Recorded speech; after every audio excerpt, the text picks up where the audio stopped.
Let's be honest, the greatest treasures of the United States aren't just tucked away in history books. They're out there waiting for you in an epic cross-country adventure. This isn't your average road trip. Think of it as a cultural quest to experience the most incredible museums this nation has to offer. From the legendary halls of the Smithsonian to the weirdest and most wonderful small-town collections, we're about to embark on the ultimate USA museum-hopping vacation. I'm your guide, and I've packed the car, filled the tank, and mapped out a route that will take us coast to coast, uncovering the art, science, history, and beautiful absurdity that defines America. So, let's get into it. First stop, the heart of the nation itself. We're kicking things off in Washington, D.C., a city where history isn't just preserved, it's alive and breathing on every corner. The concentration of world-class museums here is just staggering. And the best part? The Smithsonian Institution, a massive network of 21 museums and the National Zoo, offers free admission to all of them. You could easily spend weeks here, but we're on a mission, so we're hitting two giants on the National Mall. First, we're blasting off at the National Air and Space Museum. This place is legendary. Forget dusty models, you are face-to-face with the genuine article. There's the 1903 Wright Flyer, the very machine that gave humanity its wings. And just a few steps away, you're staring at the Apollo 11 Command Module Columbia, the tiny vessel that carried Armstrong, Aldrin, and Collins to the moon and back. Standing in front of these artifacts is a profound experience. You can feel the courage, the ingenuity, the sheer guts of it all.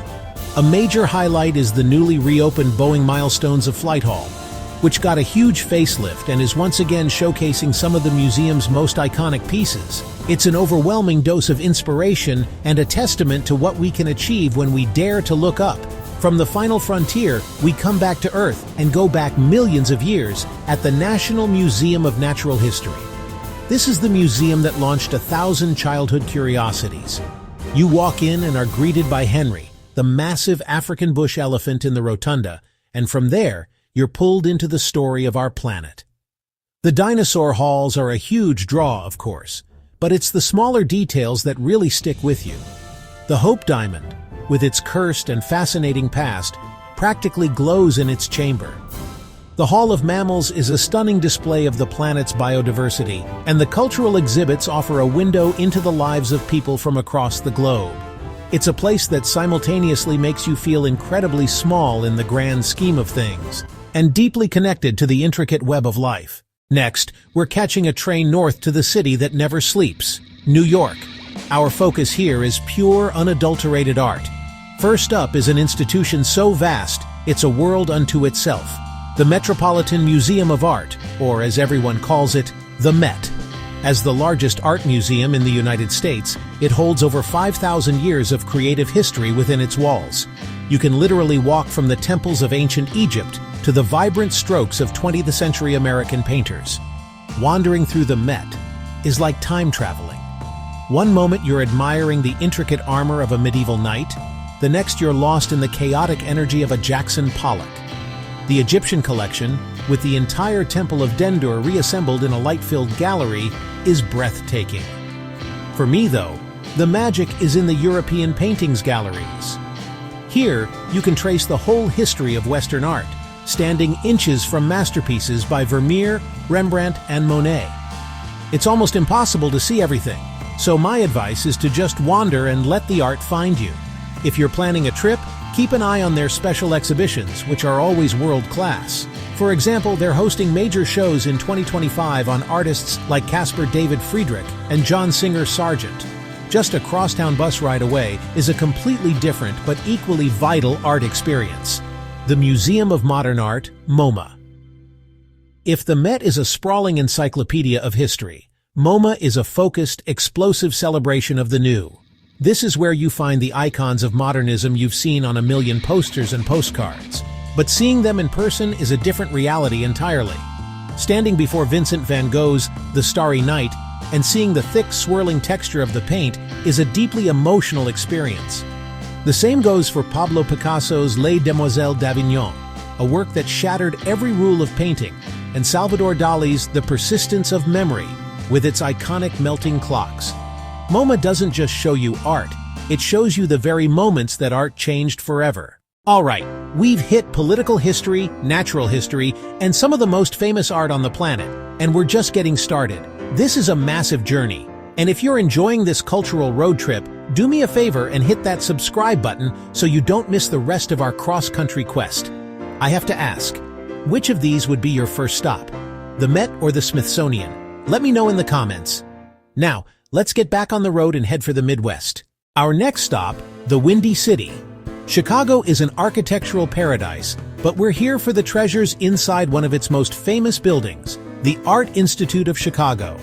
Flanked by its iconic bronze lions, this museum holds what many consider one of the most recognizable collections of art in the world. It boasts an incredible Impressionist and Post-Impressionist collection with more than 30 paintings by Monet alone. But the real power of the Art Institute is its collection of American masterpieces. You turn a corner and suddenly, there it is, Nighthawks by Edward Hopper. The quiet, lonely melancholy of that late-night diner is even more palpable in person.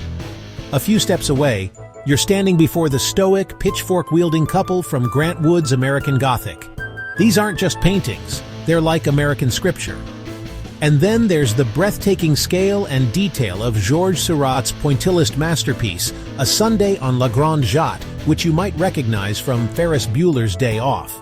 Seeing these works, so deeply embedded in our collective consciousness, feels like a pilgrimage, now from the sublime to the sublimely salted. We're leaving the big city for a pilgrimage of a different sort. We're driving about 5 hours north to Austin, Minnesota, for something truly unique, the Spam Museum. Yes, you heard that right. And let me tell you, this place is an absolute joy. It's a bright blue and yellow temple dedicated to the iconic canned meat, and it's completely free. The museum is a surprisingly thorough and hilarious look at this cornerstone of culinary kitsch. You'll learn about Spam's critical role in feeding Allied troops during World War II, see its wild evolution in advertising, and explore its global reach in the World Market exhibit, which shows how it's used in cuisines from Hawaii to South Korea. The exhibits are incredibly interactive. You can try your hand at canning, a virtual can of Spam, or learn about the product's 15 different varieties. The friendly guides called Spambassadors even hand out Spamples, tiny cubes of Spam on a pretzel stick. It's quirky, it's weirdly educational, and it's an unforgettable slice of pure Americana. From the heartland, we push further west into Big Sky Country. Our destination is Cody, Wyoming, a town founded by the legendary showman himself and home to the Buffalo Bill Center of the West. This isn't just one museum, it's 5 incredible institutions under one roof, and your ticket is good for 2 days, which you will absolutely need. The complex explores every facet of the American West. The Buffalo Bill Museum dives into the life of William F. Cody, separating the man from the larger-than-life myth with artifacts like his buckskin jackets and saddles. The Plains Indian Museum offers a powerful and moving look into the art, history, and traditions of the region's native peoples, featuring everything from a buffalo hide tipi to stunning contemporary art. Then there's the Whitney Western Art Museum, filled with dramatic landscapes and sculptures by artists like Frederick Remington and Charles Russell. And for something completely different, the Cody Firearms Museum presents the most comprehensive collection of American firearms in the world, tracing their history from the 16th century on. It's a place that confronts the complex, often contradictory stories of the West with honesty and depth.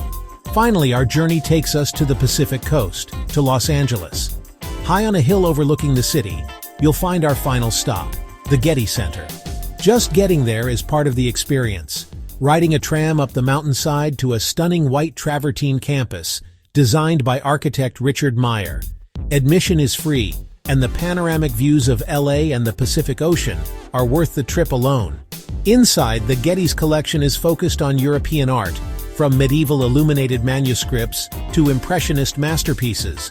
The star of the show, and a perennial crowd pleaser, is Vincent van Gogh's Irises, a vibrant canvas that seems to pulse with life. The museum's layout, spread across multiple pavilions connected by open-air courtyards, makes for a beautiful, relaxed viewing experience. But the art here isn't just inside the galleries. The grounds themselves are a masterpiece, especially the central garden, a living sculpture created by artist Robert Irwin that cascades down a ravine into a maze of flowers. It's the perfect place to reflect on our journey, a place where art, architecture, and nature come together in perfect harmony. From the birth of flight in DC to the golden hour light at the Getty in LA, this was more than a road trip. It was a journey through the heart of American culture.